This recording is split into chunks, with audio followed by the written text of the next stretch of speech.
रूपांतरण fellowship church Vasco Goa की ओर से यीशु मसीह के सुंदर नाम में आप सभी का अभिवादन करती हूँ।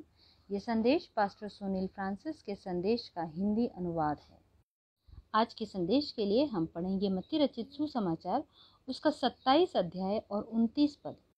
वहाँ परमेश्वर का वचन इस प्रकार कहता है, और कांटों का मुकुट गूंथ कर उसके सिर पर रखा और उसके दाहिने हाथ में सरकंडा दिया और उसके आगे घुटने टेक कर उसे ठट्ठे में उड़ाने लगे कि हे यहूदियों के राजा नमस्कार। ये तिरस्कारपूर्ण और शर्मनाक दृश्य उस समय का है जब रोमी सिपाही प्रभु यीशु मसीह को क्रूस पर चढ़ाने की तैयारी कर रहे थे। रोमी सिपाही कैसर के विरुद्ध राजद्रोह करने वाले एक आरोपी को, जिसे क्रूस पर चढ़ाने की आज्ञा भी निकाली जा चुकी थी, उसे ठट्ठों में उड़ा रहे थे। ये दृश्य न केवल तिरस्कारपूर्ण है परंतु क्रूरता से भरा हुआ है। कांटों का ताज और सिर पर सरकंडे की मार इस तिरस्कार और ठट्ठे में उड़ाए जाने को कई गुना बढ़ाए दे रही थी। रोमी पलटन के सिपाही कैदियों के प्रति अपने क्रूर व्यवहार के लिए जाने जाते थे। दया और कोमलता, ये शब्द तो उनके शब्दकोश में थे ही नहीं। आइए हम अपने प्रभु को क्रूस पर चढ़ाए जाने के पहले उस आखिरी 1 घंटे के दौरान देखें और समझें कि हमारे हृदय के लिए, हमारे विवेक के लिए वहाँ क्या शिक्षाएं हैं। वहाँ 5 शिक्षाएं हैं जो हमारे हृदय के लिए हैं। उस 1 घंटे में महिमा का प्रभु क्रूर तिरस्कार का केंद्र बन गया। हमारे प्रभु की ये भयावह दशा हमें क्या बता रही है? सबसे पहले ये बता रही है कि पाप की मजदूरी क्या है, पाप का दंड कितना भयानक है और पाप का वह पूरा दंड प्रभु यीशु मसीह ने अपने ऊपर ले लिया। हमारे हृदय के लिए सीख यह है कि पाप किस योग्य है। पाप मूर्खता के उपहास के योग्य है। सर्वशक्तिमान परमेश्वर के विरुद्ध विद्रोह करने की मूर्खता को ठट्ठों में ही उड़ाया जाना चाहिए। पाप झूठे दिखावे और ढोंग के लिए तिरस्कार के योग्य है। जो जीवन और हृदय केवल परमेश्वर ही के लिए थे, उन पर अधिकार जमाने की चेष्टा करने की हिम्मत भी कैसे की। पाप योग्य है अपनी धृष्टता के लिए शर्मिंदगी के। शाश्वत सनातन परमेश्वर के विरुद्ध लड़ने की हिम्मत भी आखिर कैसे की। हमारे हृदय के लिए दूसरी सीख है कि हम देखें कि हमारे खातिर हमारा मुक्तिदाता कितना नीचे झुक गया। उसे मूर्ख पापी मनुष्य के स्थान पर रख दिया गया और उसके साथ वैसा ही व्यवहार किया गया। सबसे क्रूर सैनिकों के द्वारा उसे ठट्ठों में उड़ाया गया। मनुष्य जिसने मूर्खता की, उसी मनुष्य के हाथों में वो कठपुतली बन गया, जिसने जैसा चाहा वैसा उसके साथ व्यवहार किया। हमारे हृदय के लिए तीसरी सीख है कि हम देखें हमारा छुड़ाने वाला हमसे कितना अधिक प्रेम करता है। उसने अतुलनीय तिरस्कार और घृणा को चुपचाप बिना कड़वाहट के सह लिया, अपने लोगों के प्रति अपने प्रेम के खातिर। हमारे हृदय के लिए चौथी सीख है उस तिरस्कार के पीछे के महान तथ्यों को हम देख सकें। पहला तथ्य यह है कि वो सचमुच राजा है। उन सिपाहियों ने कहा, हे यहूदियों के राजा नमस्कार।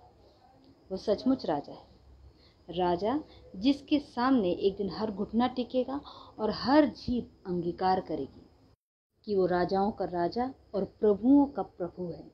दूसरा तथ्य यह है कि इस पृथ्वी के सारे दुख दर्द पर जय पाकर वह महिमान्वित हुआ। उसे कांटों का ताज पहनाया गया। क्या ही महिमामय ताज है। ऐसी महान जीत का प्रतीक और कोई ताज नहीं हो सकता।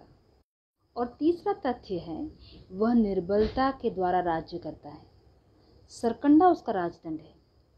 ये क्या ही महिमा की बात है कि वह अपने बाहुबल से नहीं पर धीरज और कोमलता से राज्य करता है। चौथा तथ्य है, वह लोगों को घुटने टेकने पर मजबूर कर देता है। सच्चे आदर के योग्य वही है। वह राज्य करता है, भले मनुष्य यह स्वीकार करें या न करें। पांचवा तथ्य है कि वो यहूदियों का सच्चा राजा है। उसी में दाऊद का वंश सदा के लिए राज्य करेगा और वही इज़राइल की महिमा की आशा है। पांचवी बात जो हमारे हृदय के लिए शिक्षा है वो ये है कि हम उसे उस शर्मिंदगी और तिरस्कार और मखौल जो उसने हमारे लिए सहा उसी के अनुपात में आदर और प्रेम करें। बर्नार्ड ने कहा है, जितना अधिक मसीह ने अपने आप को हमारे लिए तुच्छ बनाया उतना ही अधिक वह हमारे लिए प्रिय होना चाहिए। क्या आप उस ऊंचाई तक पहुंच सकते हैं? क्रूसीकरण के पहले के इस 1 घंटे में जो तिरस्कार और उपहास यीशु मसीह ने हमारे लिए सहा वो हमारे विवेक के लिए भी कुछ शिक्षा देता है। सबसे पहले यीशु आज भी ठट्ठों में उड़ाया जा सकता है। जब लोग यीशु मसीह के विश्वासियों को ठट्ठों में उड़ाते हैं वे प्रभु ही को ठट्ठों में उड़ाते हैं। शाऊल जब कलीसिया को सताता था यीशु ने दमिश्क के मार्ग में उससे दर्शन देकर क्या कहा, हे शाऊल तू मुझे क्यों सताता है। जब लोग प्रभु के दासों को सताते हैं उनका मजाक उड़ाते हैं वे उनके स्वामी का मजाक उड़ाते हैं, उनके स्वामी को सताते हैं। यीशु को आज भी ठट्ठों में उड़ाया जाता है जब लोग उसकी शिक्षाओं की अवहेलना करते हैं, उसकी शिक्षाओं का तिरस्कार करते हैं। कई तो यीशु के चरित्र से प्रभावित होने के बावजूद भी उसकी शिक्षाओं की उपेक्षा करते हैं। आज के समय का ये सबसे विशेष पाप है। यीशु को ठट्ठों में उड़ाया जाता है जब लोग निर्णय लेते हैं पर उस पर चलते नहीं, अपनी गलती स्वीकार करते हैं पर उन गलतियों को छोड़ते नहीं, पापी प्रतिज्ञा करते हैं पर उसे पूरा नहीं करते। ये परमेश्वर का अपमान है। यीशु आज भी ठट्ठों में उड़ाया जाता है जब लोग अपने विश्वास के अनुसार चलते नहीं। ये बड़े ही साधारण रूप से देखने में आता है। लोग अपने विश्वासी होने का दिखावा करते हैं पर विश्वास उनके जीवन को प्रभावित नहीं करता।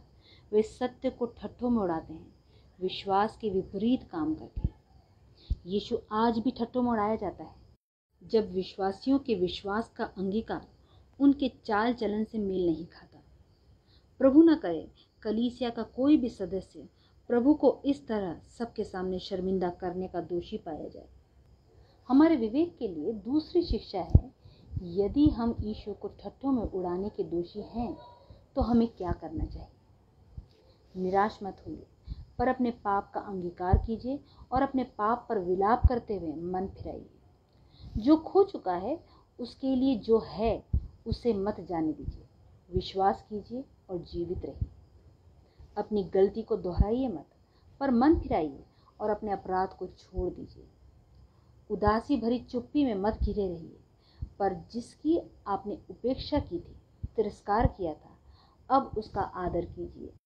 हालात कैसे भी क्यों ना हो, जो आपको करना है वो ये है, जिस प्रभु ने आपके प्रति अपने प्रेम के कारण अपने सिर पर कांटों का मुकुट पहना उसे अपने प्रेम का मुकुट पहनाइए। जिस प्रभु ने आपके प्रति अपने प्रेम के कारण अपना मजाक उड़वाया, अपने हाथ में सरकंडे को राजदंड की तरफ पकड़ा, अब अपनी आज्ञाकारिता का राजदंड उसके हाथ में दीजिए। वो प्रभु जिसने रोमी सैनिकों का उपहास आपके कारण सह लिया, सैनिकों ने उसका मजाक उड़ाने के लिए उसके सामने घुटने टेके, आप आराधना में उसके सामने घुटने टेक दीजिए। रोमी सैनिकों ने तो उसे ठट्ठों में उड़ाने के लिए कहा, हे यहूदियों के राजा नमस्कार, पर आप अपनी व्यक्तिगत गवाही के द्वारा उसके राजा होने की घोषणा कीजिए। हे पापियों, उस पाप को नष्ट कर दो जो तुम्हारे मुक्तिदाता को दुख पहुंचाता है। हे संतों, उसके खातिर दुनिया के सारे तिरस्कार को तुच्छ जानो। आइए हम प्रार्थना में अपने सिरों को झुकाएं। प्रिय प्रभु यीशु मसीह, आपका धन्यवाद कि जब हम पापी ही थे आप हमारे लिए बलिदान हुए। आपने हमारे पापों का दंड अपने ऊपर ले लिया। हमारे पापों की शर्मिंदगी, तिरस्कार, नीचा दिखाया जाना, उपहास, हमारी जगह आपने सब कुछ सह लिया ताकि हमें यह सहना न पड़े। प्रभु हमें यह अनुग्रह दीजिए, वो अभिषेक दीजिए कि हम सब अपने जीवन से आपको ऊंचा उठाएं। हमारे जीवन से संसार जान ले कि आप सचमुच राज्य करते हैं। हमें आज्ञाकारिता का जीवन दीजिए। यीशु मसीह के नाम में आमीन।